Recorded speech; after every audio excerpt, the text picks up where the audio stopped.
I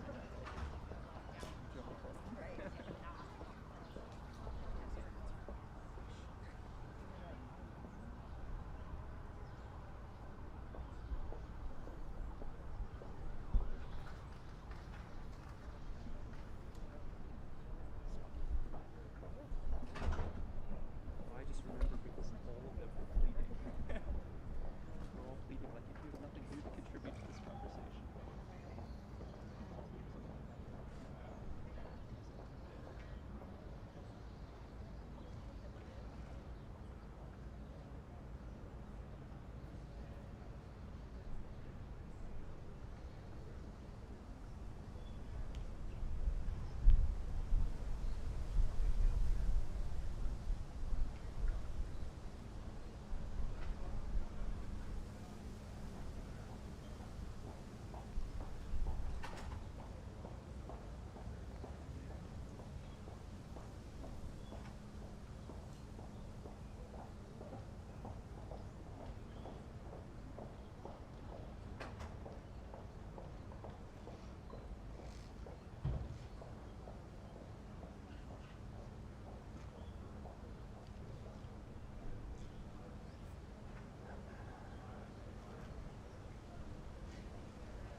Friday was is my birthday. Oh. Okay. Yeah, because it was on Friday. If I ended up having a drink on my birthday on the plane, I would be all. I still intend to have a drink the day after. Have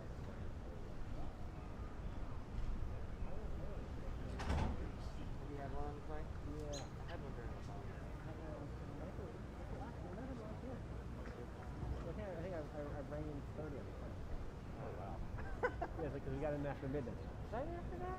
Yeah, maybe I think you were, yeah. After that. Yeah. We came back on a late trip.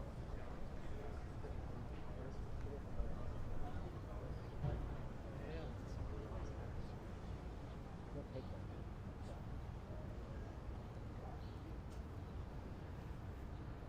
Remember doing the Cinco de Mayo? Oh, yeah. One day over. I was on it this year too. I didn't have a big plane. They had a special visit.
glad I have my hat on. Jeff, that departure last week was something else. That was just so bad. That's the one where I started playing. Yeah, and he came out in the hardest downpour of the entire effort.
Ladies and gentlemen, the President of the United States.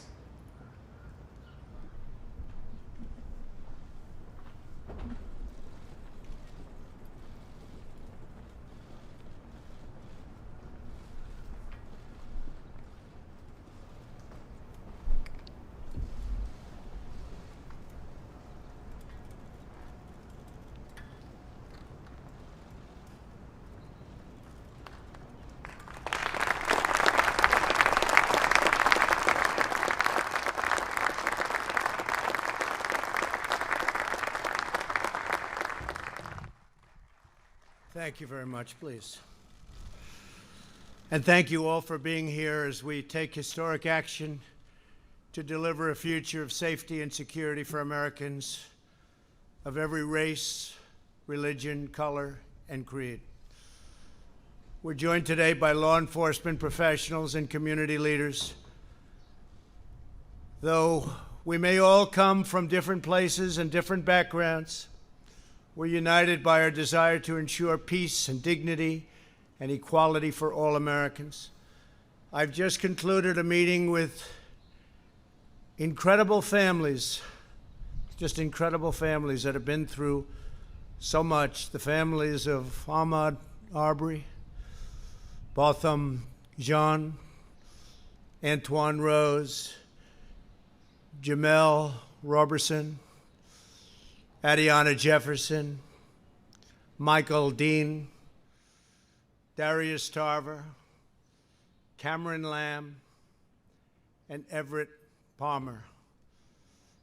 These are incredible people, and it's so sad. Many of these families lost their loved ones in deadly interactions with police. To all of the hurting families, I want you to know that all Americans mourn by your side. Your loved ones will not have died in vain. We are one nation, we grieve together, and we heal together. I can never imagine your pain or the depth of your anguish, but I can promise to fight for justice for all of our people. And I gave a commitment to all of those families today with Senator Tim Scott and Attorney General Bill Barr. We are going to pursue what we said. We will be pursuing it, and we will be pursuing it strongly, Tim, right? Okay. I want to recognize Attorney General Bill Barr, who's spent so much time on this and other matters like this. Bill, thank you very much for being here, along with, great job you're doing. Along with Senate Majority Leader Mitch McConnell and Tim Scott, and they're going to be working on a Senate bill also that can go hand in hand with this. And also Representatives Kelly Armstrong, Louis Gohmert, Jim Jordan, Guy Reschenthaler, and Pete Stauber. And thanks also to Florida Attorney General Ashley Moody, the President of the Fraternal Order of Police, Pat Yos, President of the International Association of Chiefs of Police, Stephen Cass-Stevens, and many other law enforcement leaders who are going to be joining me at the signing. Today is about pursuing common sense and fighting for a cause like we seldom get the chance to fight for. We have to find common ground. But I strongly oppose the radical and dangerous efforts to defend, dismantle, and dissolve our police departments, especially now when we've achieved the lowest recorded crime rates in recent history. Americans know the truth. Without police, there is chaos. Without law, there is anarchy. And without safety, there is catastrophe. We need leaders at every level of government who have the moral clarity to state these obvious facts. Americans believe we must support the brave men and women in blue who police our streets and keep us safe. Americans also believe we must improve accountability, increase transparency, and invest more resources in police training, recruiting, and community engagement. Reducing crime and raising standards are not opposite goals. They are not mutually exclusive. They work together. They all work together. That is why today I'm signing an executive order encouraging police departments nationwide to adopt the highest professional standards to serve their communities. These standards will be as high and as strong as there is on earth. The vast majority of police officers are selfless and courageous public servants. They are great men and women. When others run away from danger, police run straight into harm's way, often putting their lives at stake to protect someone who they don't know or never even met. Great danger. Police officers run straight toward this incredible harm. Take the World Trade Center. They ran straight into the Twin Towers of 9/11. Many of them never returned. Never returned. Vast numbers of New York's finest never returned. Last year, I presented the Medal of Valor to 6 heroic police officers who ended a murderous rampage so professionally in Dayton, Ohio. Hundreds of people would have been killed, surely, without them. We ask our police to put on the uniform and risk their lives for us every day, the least we deserve and the least we can do, because they deserve it so much. They have to get our gratitude, and we have to give them great respect for what they do. For the job is one of the most dangerous jobs on earth, one of the most difficult jobs on earth. Last year alone, 89 law enforcement officers were killed in the line of duty. In recent days, 2 members of law enforcement were killed amid riots and looting, and hundreds of police officers were injured just recently. 1 officer was shot in the head and is now laying in a hospital, almost totally paralyzed. Despite our very good record on crime, law and order must be further restored nationwide, and your federal government is ready, willing, and able to help, as we did in Minneapolis after it got out of control for 4 days. We sent in representatives, commonly known as the National Guard, and it was all put down very quickly. We're willing to help. We're willing to help in Seattle. We're willing to help anywhere you want, and we'll be there very quickly. It won't take long. There will be no more looting or arson, and the penalty will be very grave for those who get caught. Violence and destruction will not be tolerated. We cannot do that. The looters have no cause that they're fighting for, just trouble. Every day, police officers make great sacrifices to keep our communities secure and safe. In 2018, our police arrested nearly 12,000 people for murder, 25,000 people for rape, and nearly 1.5 million for assault. Very dangerous criminals. In many cases, local law enforcement is underfunded, understaffed, and undersupported. 47% of all murders in Chicago and 68% of all murders in Baltimore went without arrests last year. Americans want law and order. They demand law and order. They may not say it. They may not be talking about it, but that's what they want. Some of them don't even know that's what they want, but that's what they want. And they understand that when you remove the police, you hurt those who have the least the most. Nobody needs a strong, trustworthy police force more than those who live in distressed areas, and nobody is more opposed to the small number of bad police officers, and you have them. They're very tiny. I use the word tiny. It's a very small percentage, but you have them. But nobody wants to get rid of them more than the overwhelming number of really good and great police officers. Some of them are standing with me and with me in the audience today, and I appreciate you being here. Thank you. Thank you. Great job. What's needed now is not more stoking of fear and division. We need to bring law enforcement and communities closer together, not to drive them apart.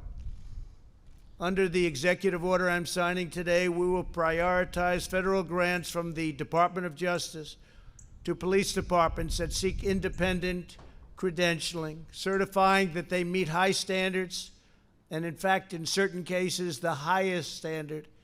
That's where they do the best, on the use of force and de-escalation training. For example, many believe that proper training might have prevented the tragic deaths of Antoine Rose and Botham Jean. As part of this new credentialing process, chokeholds will be banned, except if an officer's life is at risk. And I will say we've dealt with all of the various departments, and everybody said, it's time. We have to do it.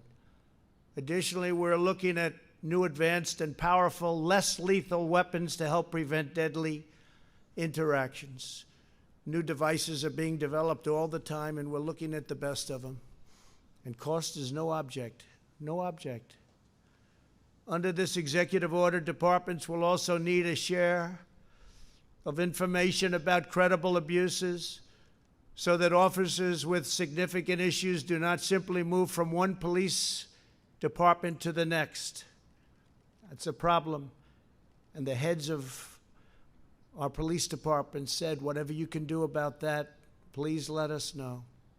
We're letting you know. We're doing a lot about it. In addition, my order will direct federal funding to support officers in dealing with homeless individuals and those who have mental illness and substance abuse problems. We will provide more resources for co-responders, such as social workers who can help officers manage these complex encounters. And this is what they've studied and worked on all their lives. They understand how to do it. We're going to get the best of them put in our police departments and working with our police.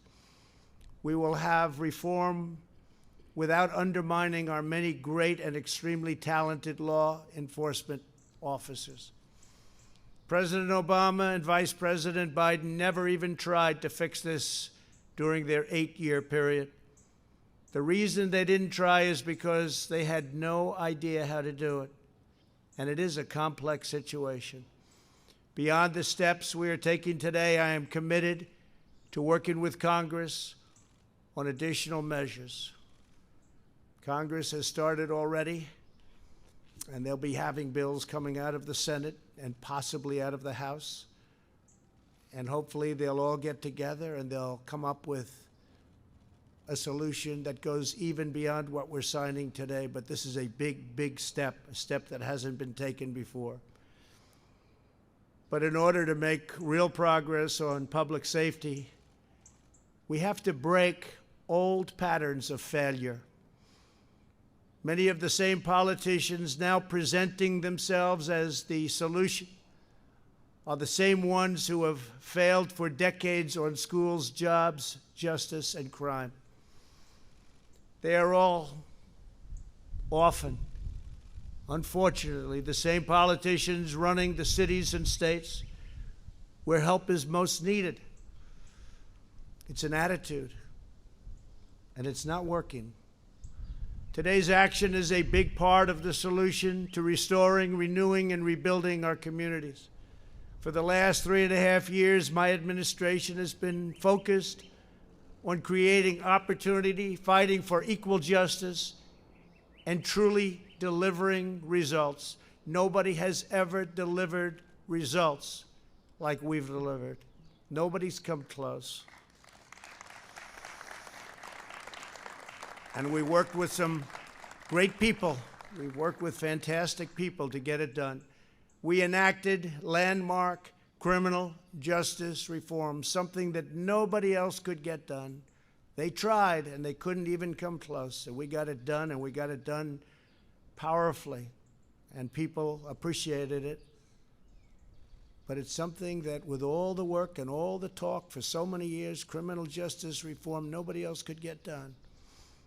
We secured permanent and record funding for HBCUs, that's historically black colleges and universities, numbers that they never thought were possible, and long-term financing because they would come back to the White House after my third year. I said, why are you here again? Great people, about 42 people, the heads of black colleges and universities, great people. They do such an incredible job. And I'd see them after the third year. I say, why are you doing this?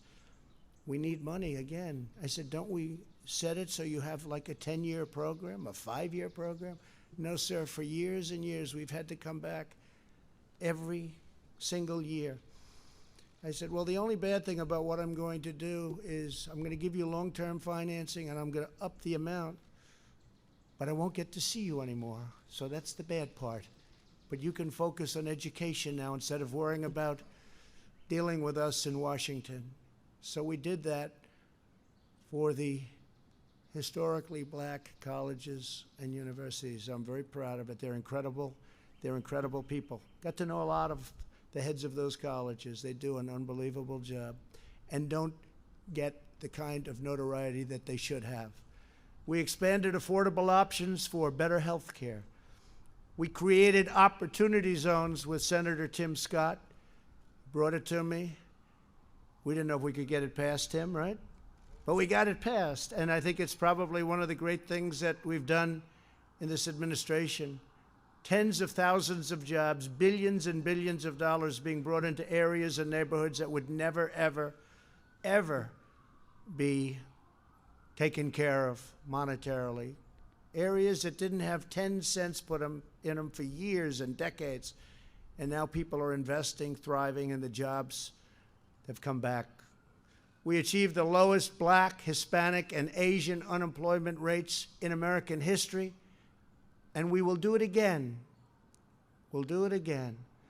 We're fighting for school choice, which really is the civil rights of all time in this country. Frankly, school choice is the civil rights statement of the year, of the decade, and probably beyond, because all children have to have access to quality education. A child's zip code in America should never determine their future, and that's what was happening. So we're very, very strong on school choice, and I hope everybody remembers that. And it's happening. It's already happened, but it's happening. We have tremendous opposition from people that know they shouldn't be opposing it. School choice. All children deserve equal opportunity because we are all made equal by God. So true. A great jobs market and thriving economy is probably the best thing that we can do to help the black, Hispanic, Asian communities. We saw that just recently prior to the virus that came in from China just a few months ago. What a horrible thing it was all over the world, 188 countries now. And I just want to say we've done incredibly well. We're doing well. Things are happening that nobody can even believe. Our country is opening up, and it's opening up rapidly. We had the best unemployment and employment. We had best unemployment and employment numbers. Think of that. In the history of our country, we're up to almost 160 million people working. There was never anything even close. And that's for almost every group, including black, Hispanic, Asian, women, young people, old people, young people without a high school diploma. Every group. Everybody was thrilled. Everybody had just about high-paying jobs. Our country was never in a better position, and we were planning on massive growth. It was happening. It was already there, including big salary increases, which were already taking place for the last 2.5 years. Big, big increases, record increases. Nobody's seen anything like it. And then we got hit by the virus, along with the rest of the world, and now I'm building it up again. Here we go again. But I'm building it up again, and it's moving fast, and it will be even better than before, because we also learned it will be better than before. Jobs are rapidly coming back, and retail sales that were just announced 2 hours ago, just a little while ago, They're up a staggering 17.7%. Amazing. The projection was anywhere from 6 to 8%. We're up 17.7%. And what does that mean? The stock market went through the roof. These good numbers, they drove it up to a level that we're almost at the same level. Hard to believe. We're getting very close to the level we were before the pandemic and before all of the things that you've seen happened. That's a great thing, because ultimately it's about jobs. It's about, the government can never do anything like a great job for a person where they look forward to getting up in the morning and going to work and getting a much bigger check than they could ever get otherwise. Today and over the last 60 days, we've had one of the biggest stock market increases in the history of the stock markets.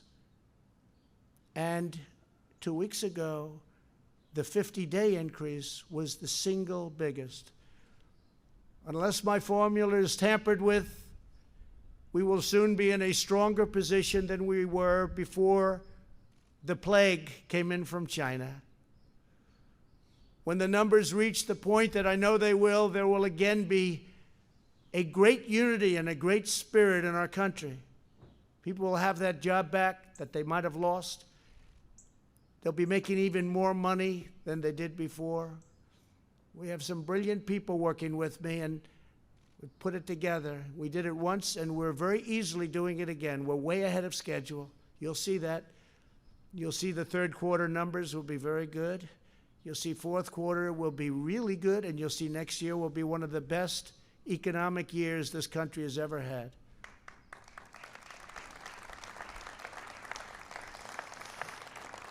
And it's all happening very quickly, way ahead of schedule, and I think you'll see that. People can't even believe what they're looking at. But on top of all of that, before the end of the year, I predict we will have a very successful vaccine, therapeutic, and cure. We're making tremendous progress. I deal with these incredible scientists, doctors, very, very closely. I have great respect for their minds. And they have come up with things, and they've come up with many other cures and therapeutics over the years. These are the people, the best, the smartest, the most brilliant anywhere. And they've come up with the AIDS vaccine. They've come up with, or the AIDS, and as you know, there's various things, and now various companies are involved. But the therapeutic for AIDS was a death sentence. And now people live a life with a pill. It's an incredible thing. The Ebola vaccine and others, these are the people that have done it, or these are the people that have been around it, and they're all competing. It's an incredible thing. All of these brilliant firms, labs, companies are competing, and I will tell you, we're very far advanced. We've already started tests and trials. So I think we're going to have a very, very good answer to that very, very soon. I always say, even without it, it goes away. But if we had the vaccine, and we will, if we had therapeutic or cure, one thing sort of blends into the other, it will be a fantastic day. And I think that's going to happen, and it's going to happen very soon. Americans can achieve anything when we work together as one national family. To go forward, we must seek cooperation, not confrontation. We must build upon our heritage, not tear it down. And we must cherish the principles of America's founding as we strive to deliver safe, beautiful, elegant justice and liberty for all. I'd like now to invite our great friends, because they are our great friends from law enforcement, the officers representing their groups, to come up as I sign a very important executive order. And we're asking Mitch and Tim and all of the people that are here from Congress to go back and see if they can get something done. I see Louis and Jim Jordan. We're all all here, a lot of our representatives from Congress and the Senate, if they can go back and add to what we're signing today, it'll be a big moment. It'll be a big moment. But this is a tremendous step. This is a step that could have been taken years ago, but people chose not to do that. And that was, in my opinion, a big mistake. Could have solved a lot of the problems that we have now. So if I could, law enforcement, if you could come forward. We've had the, please come up. We've had the endorsement of the Federal Law Enforcement Officers Association, the Fraternal Order of Police, International Association of Chiefs of Police, International Union of Police Associations, Major County Sheriffs of America Association, National Association of Police Organizations, National District Attorneys Association, National Sheriffs Association, Sergeants Benevolent Association, and many others. They've worked on this with me and my team. Have been fantastic. I want to thank my team. What a team it is. And we've taken very much into mind what they are saying, because these are the people that keep us safe, and they've done an incredible job. Thank you all very much. Thank you.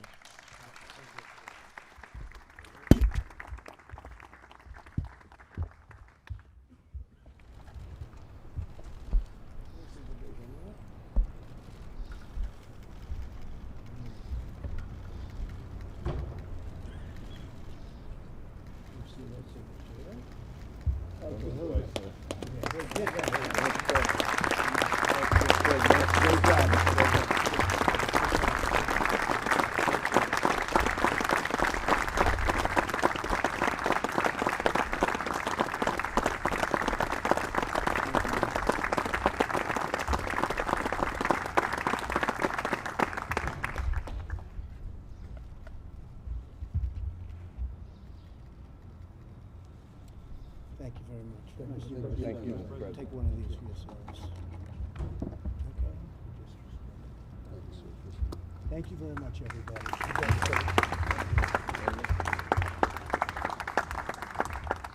Thank you very much. Thank you.